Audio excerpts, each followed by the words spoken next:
ಅಂತೂ ಇಂತೂ ಚಿಕ್ಕಬಳ್ಳಾಪುರ ನಗರಸಭೆಯ ಸ್ಥಾಯಿ ಸಮಿತಿ ಸಭೆ ಇಂದು ನಡೆಯಿತು. ಮೊದಲ ಸಭೆಯಲ್ಲಿ ನಗರದಲ್ಲಿರುವ ಸಮಸ್ಯೆಗಳ ಬಗ್ಗೆ ಮತ್ತು ನಗರಸಭೆ ಅಧಿಕಾರಿಗಳ ನಿರ್ಲಕ್ಷ್ಯದ ಬಗ್ಗೆ ಸದಸ್ಯರು ತೀವ್ರ ಆಕ್ರೋಶ ವ್ಯಕ್ತಪಡಿಸಿದ ಘಟನೆ ನಡೆಯಿತು. ಸಭೆ ಆರಂಭವಾಗುತ್ತಿದ್ದಂತೆ ಮಾತನಾಡಿದ ಸದಸ್ಯ ನರಸಿಂಹಮೂರ್ತಿ, ನಗರದಲ್ಲಿ ಸ್ವಚ್ಛತೆಯ ಬಗ್ಗೆ ನಗರಸಭೆ ಆರೋಗ್ಯ ನಿರೀಕ್ಷಕರು ಹೆಚ್ಚು ಗಮನ ಹರಿಸುತ್ತಿಲ್ಲ. ಕೇಂದ್ರ ಸ್ಥಾನದಲ್ಲಿ ಆರೋಗ್ಯ ನಿರೀಕ್ಷಕರಿಲ್ಲದ ಕಾರಣ ವಾರ್ಡ್ಗಳಿಗೆ ಭೇಟಿ ಕೊಡುತ್ತಿಲ್ಲ. ಇದರಿಂದ ಕಸದ ಸಮಸ್ಯೆ ತೀವ್ರವಾಗುತ್ತಿದೆ ಎಂದು ಆಕ್ರೋಶ ವ್ಯಕ್ತಪಡಿಸಿದರು. ನಂತರ ಸದಸ್ಯ ಅಂಬರೀಶ್ ಮಾತನಾಡಿ, ಚಿಕ್ಕಬಳ್ಳಾಪುರ ನಗರದಲ್ಲಿ ನಗರಸಭೆ ನಿಯಮಗಳನ್ನು ಗಾಳಿಗೆ ತೂರಿ ಇಷ್ಟ ಬಂದಂತೆ ಕಟ್ಟಡಗಳ ನಿರ್ಮಾಣವಾಗುತ್ತಿದೆ. 5-6 ಅಂತಸ್ತಿನ ಕಟ್ಟಡಗಳನ್ನು ನಿರ್ಮಿಸಿದ್ದರೂ ನಗರಸಭೆ ಯಾವುದೇ ರೀತಿಯ ಕ್ರಮ ವಹಿಸಿಲ್ಲ. ವಾಣಿಜ್ಯ ಉದ್ದೇಶದಿಂದ ನಡೆಯುತ್ತಿರುವ ಕಲ್ಯಾಣ ಮಂಟಪಗಳು ತ್ಯಾಜ್ಯ ನೀರು ಚರಂಡಿಗಳಿಗೆ ಬಿಡುತ್ತಿದ್ದರೂ ಅವುಗಳ ವಿರುದ್ಧ ಕ್ರಮ ವಹಿಸುವವರೇ ಇಲ್ಲವಾಗಿದ್ದಾರೆ. ಪ್ರಮುಖ ಕಲ್ಯಾಣ ಮಂಟಪಗಳ ತ್ಯಾಜ್ಯ ಚರಂಡಿ ನೀರು ಸೇರಿ ತೀವ್ರ ಸಮಸ್ಯೆ ಆಗುತ್ತಿರುವುದು ಒಂದು ಕಡೆಯಾದರೆ, ಪರವಾನಗಿ ಪಡೆಯದೆ 5-6 ಅಂತಸ್ತಿನ ಕಟ್ಟಡಗಳನ್ನು ನಿರ್ಮಿಸಲಾಗುತ್ತಿದೆ. ಇದಕ್ಕೆ ಹೇಳೋರು ಕೇಳೋರು ಯಾರೂ ಇಲ್ಲವೇ ಎಂದು ಪ್ರಶ್ನಿಸಿದರು. ಇನ್ನು ಇದಕ್ಕೆ ಪ್ರತಿಕ್ರಿಯೆ ನೀಡಿದ ಸ್ಥಾಯಿ ಸಮಿತಿ ಅಧ್ಯಕ್ಷ ಸುಬ್ರಹ್ಮಣ್ಯಾಚಾರಿ, ನಗರದಲ್ಲಿ ಪರವಾನಗಿ ಇಲ್ಲದೆ 5-6 ಅಂತಸ್ತಿನ ಕಟ್ಟಡಗಳು ನಿರ್ಮಾಣ ಮಾಡಿರುವ ಬಗ್ಗೆ ಗಮನಕ್ಕೆ ಬಂದಿದೆ. ಚಿಕ್ಕಬಳ್ಳಾಪುರ ನಗರಸಭೆ ವ್ಯಾಪ್ತಿಯಲ್ಲಿ G+2 ಅಂದರೆ ನೆಲಮಹಡಿ ಸೇರಿ 3 ಅಂತಸ್ತಿಗೆ ಮಾತ್ರ ನಿರ್ಮಾಣ ಮಾಡಲು ಅವಕಾಶವಿದೆ.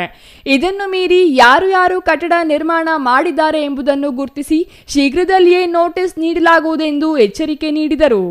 ಇನ್ನು 1ನೇ ವಾರ್ಡಿನ ನಗರಸಭಾ ಸದಸ್ಯ ಸುಮಾ ಶಶಿಶೇಖರ್ ಮಾತನಾಡಿ, ವಾಪಸಂದ್ರ ವಾರ್ಡಿನಲ್ಲಿ ಹಸಿ ಕಸ ಒಣಕಸ ವಿಂಗಡಣೆ ಮಾಡೋದಿರಲಿ, ಎರಡನ್ನೂ ಮಿಶ್ರಣವಾಗಿಯೇ ತಂದು ರಸ್ತೆ ಪಕ್ಕಕ್ಕೆ ಬಿಸಾಡಲಾಗುತ್ತಿದೆ.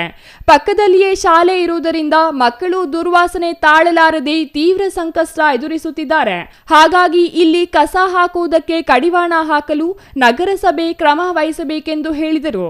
ಇದಕ್ಕೆ ಪ್ರತಿಕ್ರಿಯಿಸಿದ ಪೌರಾಯುಕ್ತರು ಮತ್ತು ಅಧ್ಯಕ್ಷ ಸುಬ್ರಹ್ಮಣ್ಯ ಚಾರಿ, ಸ್ಥಳದಲ್ಲಿ ಸಿಸಿ ಕ್ಯಾಮೆರಾಗಳನ್ನು ಅಳವಡಿಸಿ ಕಸ ಹಾಕುವವರು ಯಾರು ಎಂಬುದನ್ನು ಪತ್ತೆ ಹಚ್ಚಿ ದಂಡ ಹಾಕುವಂತೆ ಸೂಚಿಸಿದರು. ಅಲ್ಲದೆ ಅಲ್ಲಿ ಶಾಲೆ ಇರೋದ್ರಿಂದ ಕೂಡಲೇ ಅಲ್ಲಿ ಕಸ ಹಾಕದಂತೆ ಕ್ರಮ ವಹಿಸುವಂತೆ ಪೌರಾಯುಕ್ತರು ಸೂಚಿಸಿದರು. ಇನ್ನು ಚಿಕ್ಕಬಳ್ಳಾಪುರ ನಗರಸಭೆಯಲ್ಲಿ ಒಟ್ಟು 31 ವಾರ್ಡ್ಗಳಿದ್ದು 29 ಮಂದಿ ವಾಟರ್ ಮೆನ್ಗಳಿದ್ದಾರೆ. ಆದರೂ ಸಮರ್ಪಕ ನಿರ್ವಹಣೆ ಮಾಡುತ್ತಿಲ್ಲ ಎಂದು ನರಸಿಂಹಮೂರ್ತಿ ಅಸಮಾಧಾನ ವ್ಯಕ್ತಪಡಿಸಿದರು. ಸಂಬಳ ಬಂದು ಕೇಳಕ್ ಹೋದ್ರೆ ಯಾರು ಒಪ್ಪೋದಿಲ್ಲ. ನಾವು ಇವಾಗ ನೀವು ಪರವಾಗಿ ನಾವು ಮಾತಾಡ್ಬೇಕು, ನೀವು ಹಂಗೆ ಕೆಲಸ ಮಾಡಿರ್ಬೇಕು. ಅಲ್ಲ ರೀ, 31 ವಾರ್ಡ್ಗೆ 29 ಜನ ಇದ್ದೀರಾ. ಒಂದು ವಾರ್ಡ್, ನನ್ನ ವಾರ್ಡ್ ಒಬ್ಬನೇ ವಾಟರ್ ಮ್ಯಾನ್ ಬಿಡ್ತಾನೆ, ಮಿಕ್ಕಿದವ್ರು ಎಲ್ಲ ಹೋಗ್ತೀರಾ ನೀವು? ಒಂದೊಂದು ವಾರ್ಡ್ ಇಬ್ಬರು ಇದ್ದಾರೆ, ಎಲ್ಲಿದ್ದೀರಾ ಮಿಕ್ಕಿರೋಲ್ಲ? ಇಂದು ಸ್ಥಾಯಿ ಸಮಿತಿಯ ಮೊದಲ ಸಭೆ ಇಂದು ನಡೆಯಿತು. ತುಂಬ ಚರ್ಚೆಗಳಿತ್ತು. ಎಲ್ಲ ಸದಸ್ಯರು, ಮಾಜಿ ಅಧ್ಯಕ್ಷರು, ಪೌರಾಯುಕ್ತರು ಎಲ್ಲ ಸೇರಿ ಸಭೆ ನಡೆಸ್ಕೊಟ್ಟಿದ್ದಾರೆ. ತುಂಬ ಸರಳವಾಗಿ, ತುಂಬ ಚೆನ್ನಾಗಿ ಚಿಕ್ಕಬಳ್ಳಾಪುರ ಆಗುಹೋಗುಗಳ ಬಗ್ಗೆ ಕೂಲಂಕುಷವಾಗಿ ಎಲ್ಲ ಚರ್ಚೆ ಮಾಡಿ, ಚಿಕ್ಕಬಳ್ಳಾಪುರದಲ್ಲಿ UGD ಪ್ರಾಬ್ಲಮ್ ಸ್ವಲ್ಪ ತುಂಬ ಇರೋ ಕಾರಣ ಎಲ್ಲ ಅದರ ಬಗ್ಗೆ ಒಂದು ಯೋಜನೆಗೆ ಸುಮಾರು ಸಿಲ್ಟೆತ್ ಕಾರ್ಯಕ್ರಮಕ್ಕೆ ಅದಕ್ಕೆ ಒಂದು 3 ಜನ ನೇಮಿಸಿ ಹೊಸ ಗಾಡಿಗಳು ತರೋದಕ್ಕೆ ಒಂದು ಅನುವು ಮಾಡಿಕೊಟ್ಟಿದ್ದಾರೆ. ಕಮಿಷನರ್ ಸಾಹೇಬರು ಎಲ್ಲ ಸದಸ್ಯರೆಲ್ಲ ಸೇರಿ ಇದು ಮಾಡಿದ್ದಾರೆ. ಮತ್ತು ಚಿಕ್ಕಬಳ್ಳಾಪುರದಲ್ಲಿ ಕಸ ವಿಂಗಡಣೆ ಸ್ವಲ್ಪ ತುಂಬ ಸಾರ್ವಜನಿಕರು ಎಲ್ಲಂದರೆ ಅಲ್ಲಿ ತಂದು ಕಸ ಎಲ್ಲಂದರೆ ಅಲ್ಲಿ ಬಿಸಾಕ್ತಾಯಿದ್ರು. ಅದ್ರ ಬಗ್ಗೆ ಸ್ವಲ್ಪ ಚರ್ಚೆ ಮಾಡಿ ಎನ್ವಾಲ್ಮೆಂಟ್ ಇಂಜಿನಿಯರ್ನು, ಹೆಲ್ತ್ ಇನ್ಸ್ಪೆಕ್ಟ್ರು ಎಲ್ಲನೂ ಕರೆಸಿ ಅವರಿಗೆ ಮುಂದಿನ ದಿನದಲ್ಲಿ ಈ ಥರ ಆಗದೆ ಇರುವ ಹಾಗೆ ಸ್ವಲ್ಪ ಎಲ್ಲರಿಗೂ ಸೂಚನೆ ನೀಡಲಾಗಿದೆ. ಮತ್ತು ಏನಾಗಿದೆ ಅಂದರೆ, ಒಂದು ವಾರ್ಡಲ್ಲಿ ಒಬ್ಬರು ಮಾಡ್ತಾರೆ, 2, 3 ವಾರ್ಡ್ ಒಬ್ಬರು ನೋಡ್ತಾರೆ. ಅದರಿಂದ ಸುಮಾರು 28 ಜನ 29 ಜನ ಇದ್ದಾರೆ. ಅದಕ್ಕೆ ಅವ್ರನ್ನ ಕರೆಸಿ ಎಲ್ಲ ಸ್ವಲ್ಪ ಖುಷಿಯಾಗಿ ಮಾತಾಡಿ ಅವ್ರಿಗೆ ಜಕ್ಲಮಡುಗು ಸ್ವಲ್ಪ ಪ್ರಾಬ್ಲಮ್ ಇದೆ, ಅಲ್ಲೊಂದು 5 ಜನನ ಅಲ್ಲಿಗೆ ಕಳಿಸಿ ಮಿಕ್ದವ್ರಿಗೆ 2 ವಾರ್ಡ್ಗೆ ಒಬ್ಬರನ್ನ ನೇಮಿಸಲಾಗಿದೆ. ಅದಕ್ಕೆ ಎಲ್ಲ ಸಹಕಾರ ಕೊಟ್ಟಿದ್ದಾರೆ, ಅವರು ಒಪ್ಕೊಂಡು ಹೋಗಿದ್ದಾರೆ. ಮತ್ತು ಚಿಕ್ಕಬಳ್ಳಾಪುರ ಸಾರ್ವಜನಿಕರು ನಗರದಲ್ಲಿ ಬಹು ಕಟ್ಟಡ ಎಲ್ಲ ಕಟ್ತಾ ಇದ್ದಾರೆ. ಅಂಗಡಿ ಮಳಿ ಆಗಲಿ ಇಲ್ಲ ಮತ್ತು ಒಂದು ಮನೆಗಳಾಗಲಿ ಏನು ಮಾಡ್ತಾಯಿದ್ದಾರೆ ಅಂದರೆ, ಅವ್ರ ಜಾಗ 30-40 ಇರುತ್ತೆ. 30-40 ಸರಿಯಾಗಿ ಕಾಂಪೌಂಡ್ ಹಾಕ್ಬಿಡ್ತಾರೆ, ಮೋರಿ ಪಕ್ಕದಲ್ಲೇ ಇರುತ್ತೆ.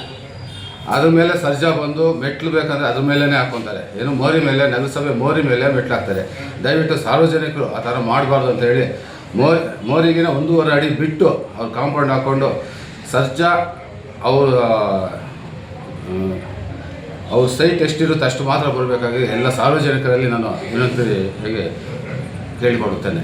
ಯಾಕೆ ಚಿಕ್ಕಬಳ್ಳಾಪುರದಲ್ಲಿ ಲೈಸೆನ್ಸ್ ಕೊಡ್ತಾ ಇರೋದು ಗ್ರೌಂಡು ಫಸ್ಟು ಸೆಕೆಂಡು ಅಷ್ಟೇ ಕೊಡ್ತಾ ಇರೋದು.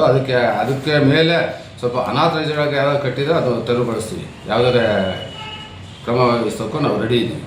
ನಂತರ ಉಪಾಧ್ಯಕ್ಷ ನಾಗರಾಜ್ ಮಾತನಾಡಿ, ನಗರ ವ್ಯಾಪ್ತಿಯಲ್ಲಿ 155 ಕೊಳವೆ ಬಾವಿಗಳು ಪ್ರಸ್ತುತ ಕಾರ್ಯನಿರ್ವಹಿಸುತ್ತಿದ್ದು, ವಾಲ್ವ್ಮೆನ್ಗಳು 29 ಮಂದಿ ಇದ್ದಾರೆ. 8 ಕೊಳವೆ ಬಾವಿಗಳು ಹೊಸದಾಗಿ ಕೊರೆಸಲಾಗಿದ್ದು, ಅವುಗಳಿಗೆ ವಿದ್ಯುತ್ ಸಂಪರ್ಕ ಕಲ್ಪಿಸಿಲ್ಲ. ಸ್ವಯಂ ಸೇವಾ ಸಂಸ್ಥೆಯೊಂದು ಮುಂದೆ ಬಂದು ನಿಷ್ಕ್ರಿಯವಾಗಿರುವ ಕೊಳವೆ ಬಾವಿಗಳು ನಿರ್ವಹಣೆ ಮಾಡುವುದಾಗಿ ಹೇಳಿದ್ದಾರೆ. 20 ಕೊಳವೆ ಬಾವಿಗಳು ನಿಷ್ಕ್ರಿಯವಾಗಿರುವ ಬಗ್ಗೆ ಮಾಹಿತಿ ಲಭ್ಯವಾಗಿದೆ. ಈ ಬಾವಿಗಳಲ್ಲಿ ಮತ್ತೆ ನೀರು ಬರುತ್ತಿವೆ. ಸಿಎಸ್ಆರ್ ಅನುದಾನದಲ್ಲಿ ಈ ಕೆಲಸಗಳನ್ನು ಮಾಡಲು ಗಮನ ಹರಿಸುವ ಮೂಲಕ ಮುಂದಿನ ದಿನಗಳಲ್ಲಿ ನೀರಿನ ಸಮಸ್ಯೆ ಬಾರದಂತೆ ಎಚ್ಚರ ವಹಿಸಲಾಗುವುದೆಂದು ಹೇಳಿದರು. ಚಿಕ್ಕಬಳ್ಳಾಪುರ ನಗರಸಭೆ ಮೊದಲ ಸ್ಥಾಯಿ ಸಮಿತಿ ಸಭೆಯಲ್ಲಿ ಎಲ್ಲಾ ಸದಸ್ಯರು ಭಾಗವಹಿಸಿದ್ದು, ಆರಂಭದ ಸಭೆಯಲ್ಲಿ ಅಭಿವೃದ್ಧಿಯ ಬಗ್ಗೆ ಬಿಸಿ ಬಿಸಿ ಚರ್ಚೆಯಾಗಿದ್ದು ವಿಶೇಷವಾಗಿತ್ತು. ಏನು ನಗರದಲ್ಲಿ ನೀರು ಬಿಡುವಂಥ ವಾಲ್ಮ್ಯಾನ್ಗಳು ಸುಮಾರು 21 ಜನ ಇದ್ದಾರೆ. ಅವರು ಬಿಟ್ಟು ಇನ್ನೂ 8 ಜನ ಇದ್ದಾರೆ. ನಾನು ಅವರು ಜೈ ಹತ್ರ ಮಾತಾಡಿದೆ, ಎಷ್ಟು ಕೊಳವೆ ಬಾವಿಗಳು ರನ್ನಿಂಗಲ್ಲಿದ್ದಾವೆ ಅಂತೇಳಿ ಕೇಳಿದಾಗ 155 ಕೊಳವೆ ಬಾವಿಗಳು ಈಗಾಗಲೇ ರನ್ನಿಂಗ್ ಇದೆ. ಅದರ ಪಂಪ್ ಹೌಸ್ ಹತ್ರ ಒಂದು 5 ಕೊಳವೆ ಬಾವಿಗಳಿದ್ದಾವೆ. ಅದ್ರ ಜೊತೆಗೆ ಇನ್ನು 8 ಹೊಸ ಕೊಳವೆ ಬಾವಿಗಳು ಕೊರೆಸಿರುವಂಥದ್ದಿದೆ. ಹಾಗೆ ಈಗಾಗಲೇ ಕರೆಂಟು ಸಂಪರ್ಕ ಇಲ್ಲದೆ ಇರೋ ಕಾರಣ ಇನ್ನೂ ರನ್ನಿಂಗ್ ಮಾಡಿಲ್ಲ.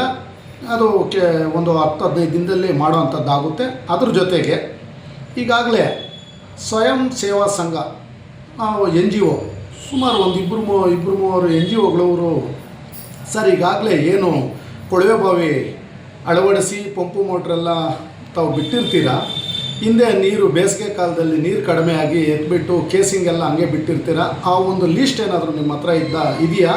ನಾವು ಒಂದು NGO ಅದನ್ನು ರೀಚಾರ್ಜ್ ಮಾಡೋದಕ್ಕೆ ಇರೋವಂಥ ಬೋರ್ಗಳಿಗೆ ನೀರು ಕಡಿಮೆ ಆಗದೆ ಇರೋ ರೀತಿಯಲ್ಲಿ ಒಂದು ಅಧ್ಯಯನ ಮಾಡಿದ್ದೀವಿ, ನಾವು ಮಾಡೋವಂಥದ್ದಿದೆ ಅಂತೇಳಿ ಯಾವುದೋ ಸ್ವಯಂ ಸೇವಾ ಸಂಘ ಹೇಳಿದಾಗ ಈ ದಿನ ನಾನು ನಿನ್ನೆ 1-2 ದಿನಕ್ಕೆ ಮುಂಚೆ ಅವರು ಲೀಸ್ಟ್ ಎಲ್ಲ ತಗೊಂಡೆ. ಅದರ ಜೊತೆಗೆ ಇನ್ನು ಕೊಳವೆ ಬಾವಿಗಳು ಏನು ನಿಷ್ಕ್ರಿಯ ಆಗಿದಾವಲ್ಲ ಅದರದ್ದು ಒಂದು ಮಾಹಿತಿ ಕೇಳಿದ್ದೆ. ಅವರು ಸ್ವಲ್ಪ ಒಂದು 8-9 ಹೇಳಿದರು, ಇಲ್ಲ ಆ ಥರ ಬೇಡ, ತಾವು ಅಟೆಂಡೆನ್ಸ್ ತಗೊಳ್ಳೋಂಥ ಟೈಮಲ್ಲಿ ನನ್ನನ್ನು ಕರೀರಿ, ನಾನು ಬರ್ತೀನಿ, ಅವ್ರ ಹತ್ರನೇ ಮಾಹಿತಿ ಪಡೆಯೋಣ ಅಂತ ಹೇಳಿದಾಗ ಇವತ್ತು ಅಟೆಂಡೆನ್ಸ್ ಕರೆಯೋಂಥ ಸಮಯದಲ್ಲಿ ನಾನು ಭೇಟಿ ಕೊಟ್ಟೆ. ಆ ಸಮಯದಲ್ಲಿ ಎಲ್ಲೆಲ್ಲಿ ಕೊಳವೆ ಬಾವಿಗಳು ನಿಷ್ಕ್ರಿಯ ಆಗಿದ್ದಾವೆ ಅದನ್ನೆಲ್ಲ ಮಾಹಿತಿ ಪಡೆದಾಗ ಸುಮಾರು 20 ಕೊಳವೆ ಬಾವಿಗಳು ನಿಷ್ಕ್ರಿಯ ಆಗಿದ್ದಾವೆ. ಇದೇ ರೀತಿಯಲ್ಲಿ ಅಭಿವೃದ್ಧಿಯ ಬಗ್ಗೆ ಸ್ಥಾಯಿ ಸಮಿತಿ ಕಾರ್ಯನಿರ್ವಹಿಸಲಿದೆಯಾ ಎಂಬುದನ್ನು ಕಾದು ನೋಡಬೇಕಿದೆ. News bureau, CTV news, Chikkaballapur.